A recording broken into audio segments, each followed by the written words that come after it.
Assalamualaikum warahmatullahi wabarakatuh. Waalaikumsalam warahmatullahi wabarakatuh. Selamat sore pemirsa yang ada di rumah. Terima kasih telah terhubung bersama kami dalam program Indahnya Ramadan bersama Masjid Miftahul Itihad. Edisi hari ini 1 Ramadan 1447 Hijriah.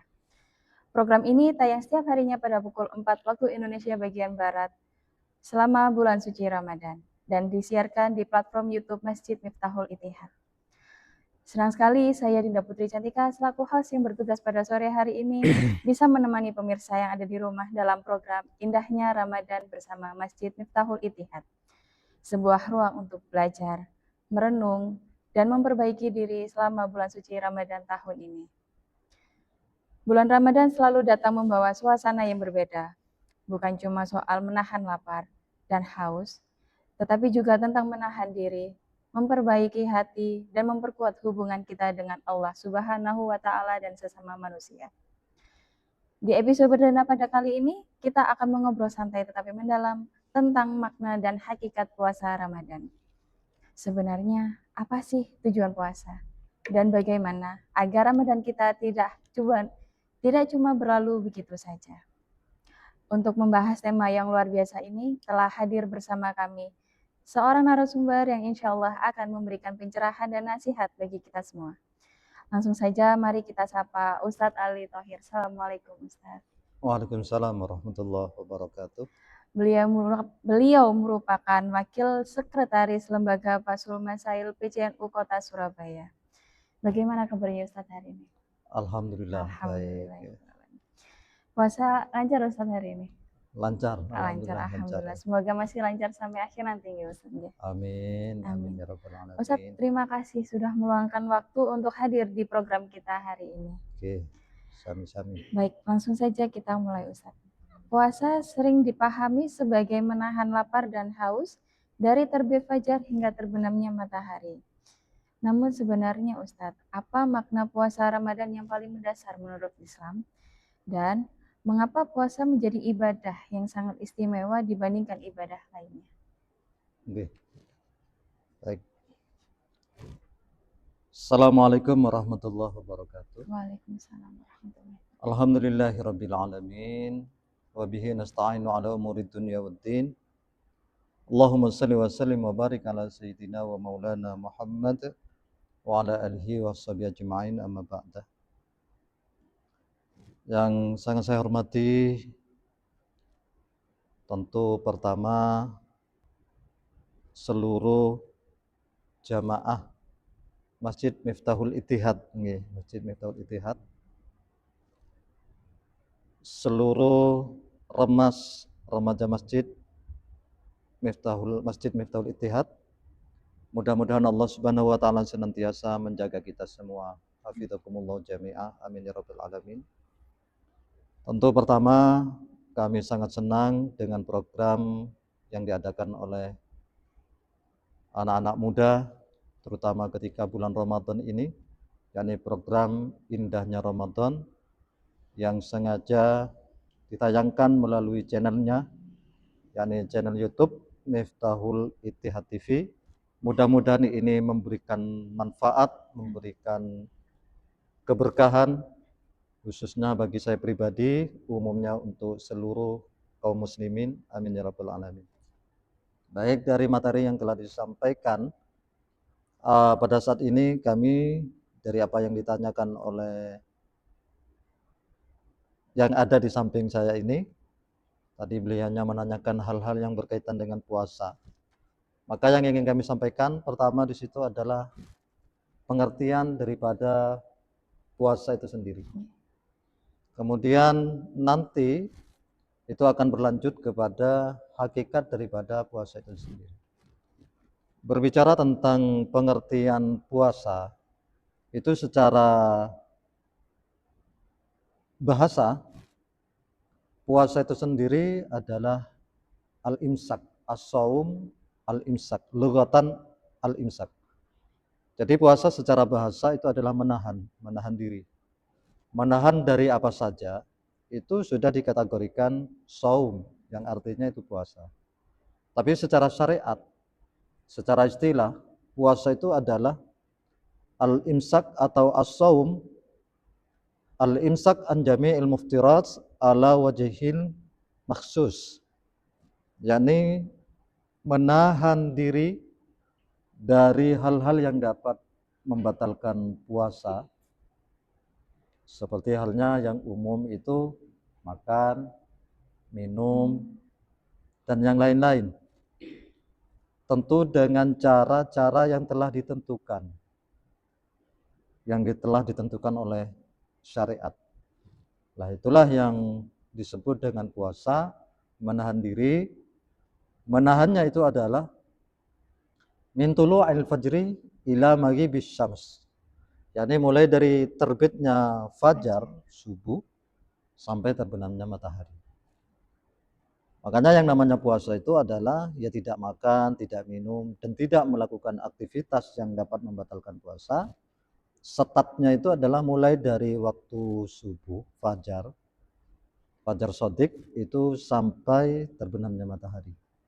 Bila ini kemudian dilakukan oleh seseorang dari kaum muslimin, maka inilah yang disebut dengan puasa. Sehingga kalau sudah tidak sesuai dengan ketentuan atau pengertian yang telah disebutkan, maka itu tidak bisa disebut dengan puasa. Ya, ada istilah puasa zuhur atau puasa apalah istilahnya, itu tidak bisa secara syariat kemudian dimasukkan pada pembahasan masalah saum atau puasa itu sendiri. Nah, itu secara pengertian atau pemahaman daripada puasa. Lalu berbicara tentang puasa,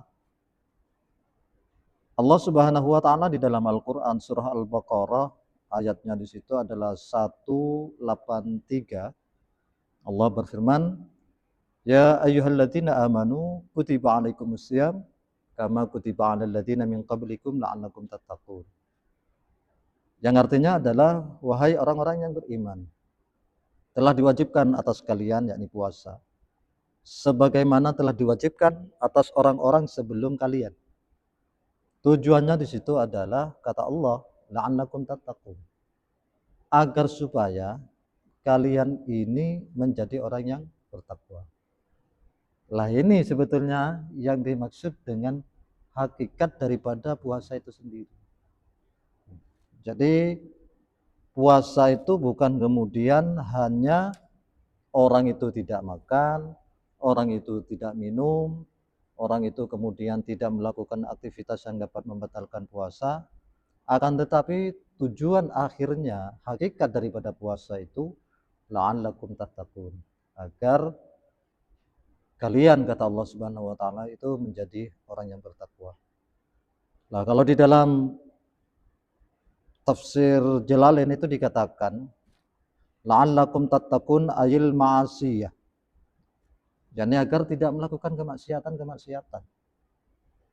Jadi ketika puasa diupayakan semaksimal mungkin, sebisa mungkin, agar kemudian tidak melakukan pelanggaran-pelanggaran, kemaksiatan terhadap Allah Subhanahu wa taala. Loh, kenapa demikian?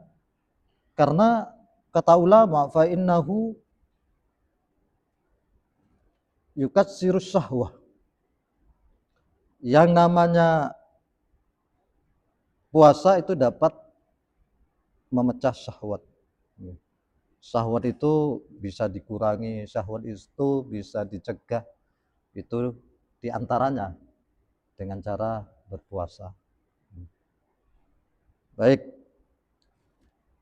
Jadi tujuan Allah Subhanahu wa taala mewajibkan puasa, hakikatnya di situ adalah agar setiap manusia di situ adalah kemudian bisa bertakwa kepada Allah Subhanahu wa taala. Kalau misalnya kemudian diambil contoh, itu adalah sebagai gambaran masa-masa metamorfosis. Di saat kita melihat dalam pelajaran IPA ketika kita sekolah, di mana suatu ulat itu kemudian menjadi kepompong, dari kepompong kemudian ini menjadi kepupu. Ini oleh ulama-ulama, para kiai-kiai, itu kadang diambilkan sebagai contoh, sebagai hikmah. Ulat yang kemudian mau bertapa menjadi kepompong, mereka di situ tidak ada kemudian mengkonsumsi sesuatu, artinya berpuasa. Setelah ulat ini lama berpuasa, tidak makan, tidak minum, mereka bertapa.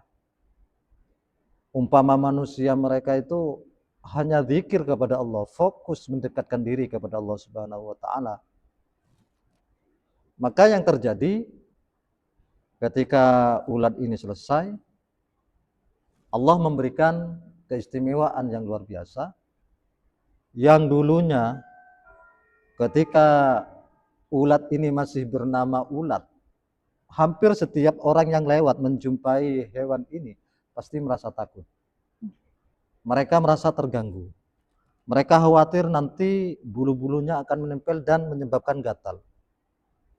Namun setelah kupu-kupu, setelah proses menjadi kepompong dan menjadi kupu-kupu, hampir semua dari kita itu senang. Bahkan ada mitos rumah itu ketika kemasukan kupu-kupu, ini tanda-tanda akan datangnya rezeki. Ini menunjukkan bahwa proses yang begitu berat dengan cara dia tidak makan dan tidak minum, Allah kemudian mengangkat derajatnya menjadi makhluk yang mulia, makhluk yang kemudian disenangi oleh manusia yang lain atau makhluk-makhluk yang lain. Sami dengan manusia. Ketika Allah Subhanahu wa taala ini kemudian mewajibkan puasa, ini bagaimana kemudian orang-orang ini nilainya itu bisa naik dari level mungkin sebelumnya itu level A menjadi level B dan seterusnya level-level tersebut. Nah itulah yang kemudian hakikat daripada puasa. Jadi intinya adalah dari puasa itu sendiri kita jangan hanya beranggapan kita tidak makan, kita tidak minum, namun tidak kemudian sampai kepada hakikat itu sendiri. Apa hakikatnya? Yakni adanya ketakwaan kepada Allah Subhanahu wa taala. Lalu dari puasa itu sendiri, kenapa kemudian ketika orang itu berpuasa, nilai ketakwaan di sisi Allah Subhanahu wa taala itu bisa meningkat, naik level? Itu karena dari puasa besar kemungkinan akan mempersempit ruang gerak setan. Ruang gerak setan, sehingga dengan demikian mudah untuk melawan daripada hawa nafsu. Lah ini persis dengan apa yang pernah disampaikan oleh baginda Nabi Muhammad SAW. Inna syaitan la yajri min ibni adam majrad dam fadayyiku majariyahu bilju. Yang artinya adalah syaitan itu cara menggoda manusia, la yajri min ibni adam majrad dam. Dia akan masuk kepada saluran darah. Setan itu mengambil kesempatan dari situ. Sehingga dengan demikian setan akan mencoba mengganggu kita semua, termasuk saya pribadi. Itu akan dicoba oleh setan. Apakah kemudian orang ini masuk pada golongan-golongan yang dikehendaki oleh setan, atau justru sebaliknya orang ini kemudian tetap bersikukuh kepada ajaran-ajaran agama. Lah kata Nabi, karena kita sudah tahu bahwa setan itu lewat dari jalur darah, fadayyiku majariyahu bilju. Sempitkan jalannya dengan cara apa? Bilju, dengan cara lapar. Sehingga dengan lapar itu setan untuk kemudian melalui jalur-jalur darah itu kemungkinan itu sangat sedikit. Nah, karena sudah dipersempit jalannya. Nah, itu manfaat daripada puasa itu sendiri. Ada sebuah kisah ini berkaitan dengan puasa, dengan berkaitan dengan puasa, di mana puasa itu adalah lapar tentunya karena tidak makan dan tidak minum. Nafsu suatu ketika oleh Allah Subhanahu wa taala itu ditanya, "Wahai nafsu, man ana wa man anta?" Kamu tahu siapa saya, kata Allah, dan siapa kamu? Nafsu itu jawabnya, "Ana, anta. Ya Allah, saya, sampean, gak ada urusan." Itu jawabannya nafsu. Nafsu itu tetap makhluknya Allah. Pokoknya selain Allah itu dikategorikan makhluk. Hanya nafsu tersebut oleh Allah Subhanahu wa taala dimasukkan ke dalam api neraka. Dengan api yang sangat panas sekali dimasukkan, diangkat oleh Allah, ditanya, "Wahai nafsu, man ana wa man anta?" Siapa saya dan siapa kamu? Jawabannya sama dengan jawaban yang pertama, ya saya, sampean, wis gak ana urusan. Itu jawaban nafsu seperti itu. Akhirnya oleh Allah Subhanahu wa taala, iki nafsu iki apa iki ngoten. Kok dikasih pertanyaan jawabannya seperti ini. Bahkan sampai saya masukkan ke dalam api neraka jawabannya sama. Akhirnya oleh Allah Subhanahu wa taala nafsu itu dibuat lapar. Dibuat lapar artinya enggak dikasih makan nafsu itu. Sampai nafsu itu enggak kuat dengan laparnya, ditanya oleh Allah, "Wahai nafsu, siapa aku dan siapa kamu?" Lalu dia baru paham. Ya Allah, saya ini hamba-Mu. Jenengan itu adalah Tuhan saya. Aku gak kuat ya Allah, lapar Gusti ngoten. Ini menunjukkan, hadirin para pemirsa yang dirahmati oleh Allah Subhanahu wa taala, bahwa puasa itu memang betul-betul memiliki kekuatan yang luar biasa, manfaat yang luar biasa, keistimewaan yang luar biasa bagi kita semua.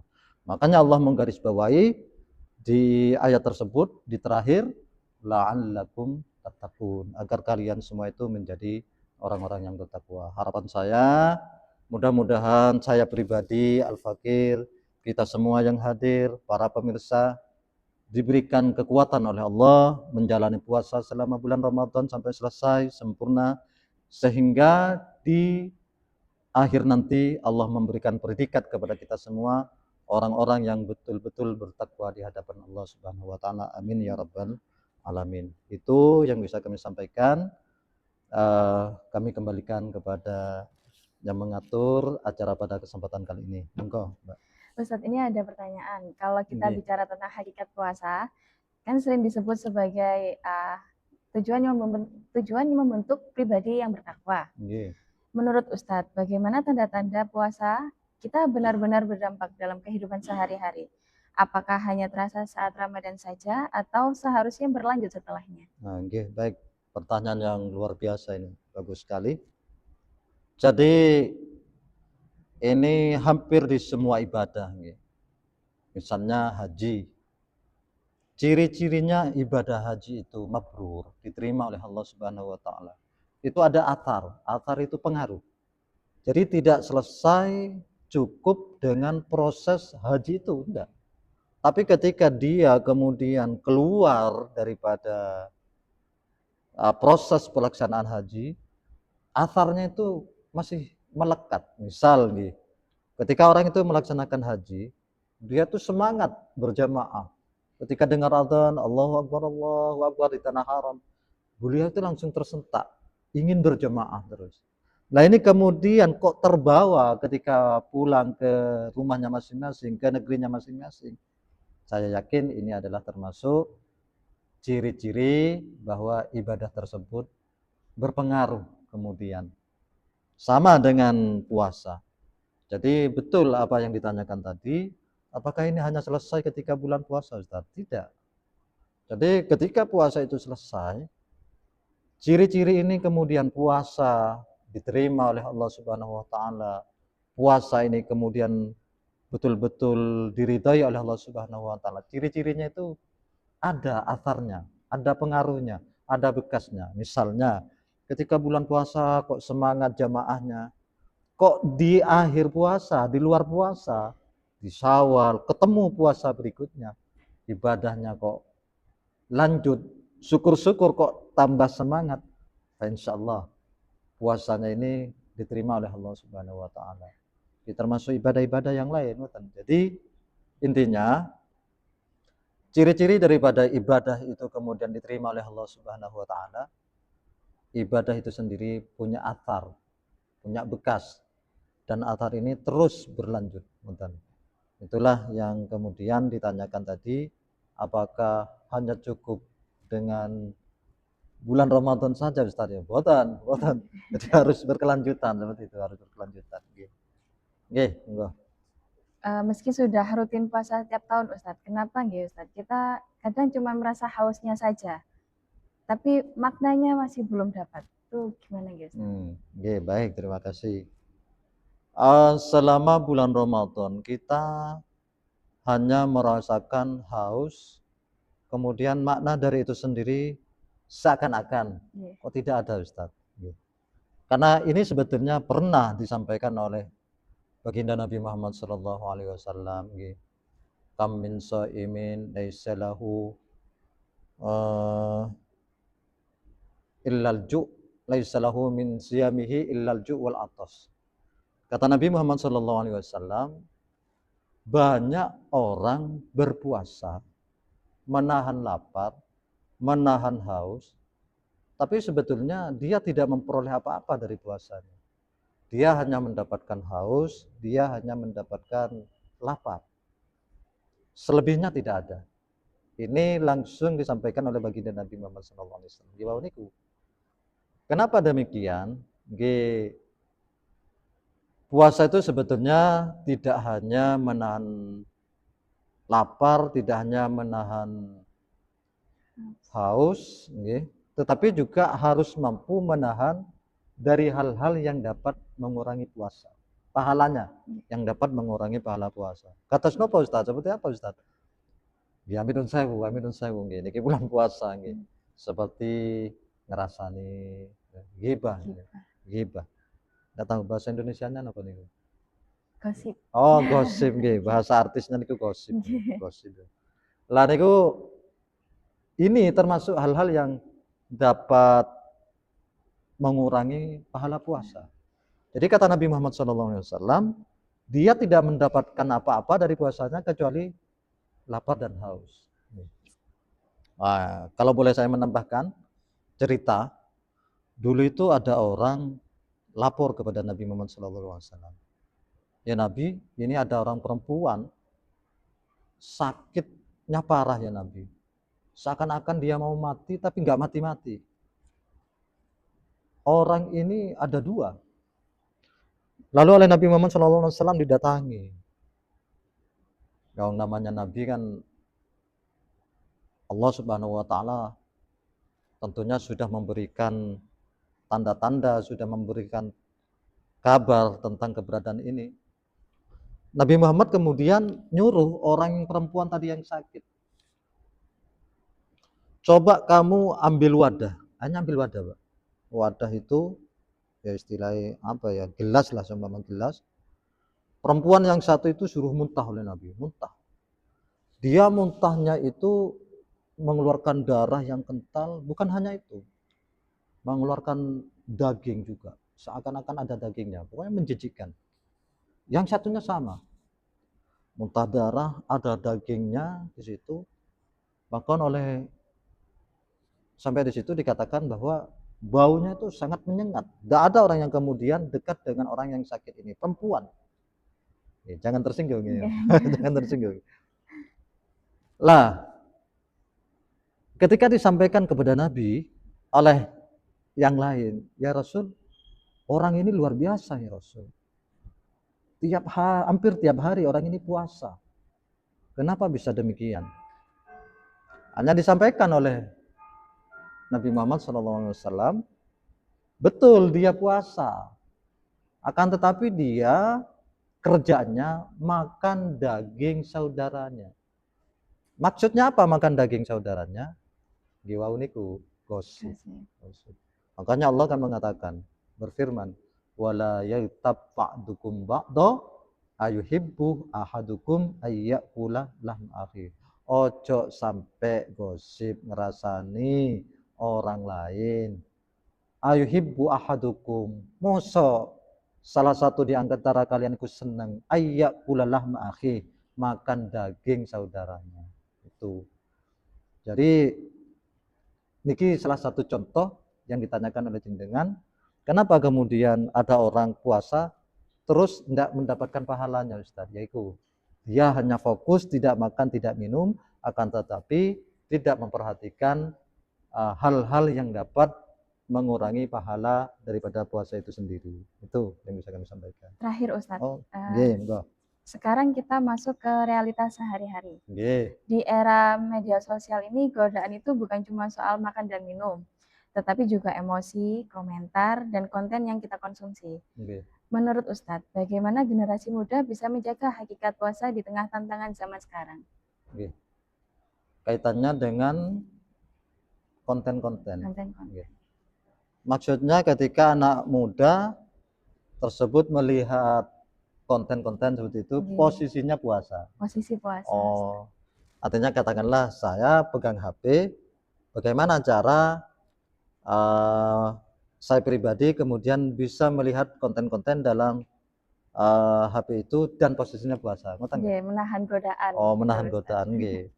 Terus terang, godaan itu sekarang tidak harus kemana-mana ya. Kadang godaan itu ditaruh di saya, ya HP nih ya. Lah itu tentu kita harus paham daripada puasa itu sendiri. Yang membatalkan puasa itu apa?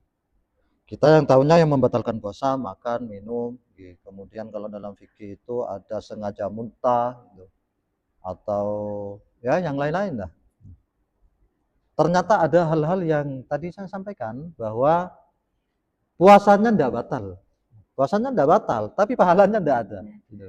Makanya tadi nih disampaikan Nabi mengatakan, terus gak oleh apa-apa, cuma oleh juga mangan gak ngombe, cuman pahala gak dapat. Gitu. Ya satu contoh, ya sami HP ngoten nggih, HP puasa tapi kok lihatnya nggih naudzubillah tsumma naudzubillah. Apa niku hal-hal yang kemudian ini melanggar syariat. Tentunya kita sudah paham lah apa yang kemudian melanggar syariat. Tampilan-tampilan yang memang dilarang oleh agama. Cuma ya itu tadi, ya ini karena memang sudah zamannya, zamannya sudah zaman HP. Saya kalau keluar, Mbak, ya keluar. Dompet ketinggalan, enggak balik, Pak. Dompet ketinggalan enggak balik. Tapi kalau HP, saya kan ngajar di Greges. HP ketinggalan sudah nyampe Kalianak, balik lagi. 90% balik. Itu. Enggak tahu ya. Magnetnya HP ini luar biasa, luar biasa. Saya pribadi itu rasakan. Sehingga dengan demikian, memang ini pengaruhnya juga luar biasa.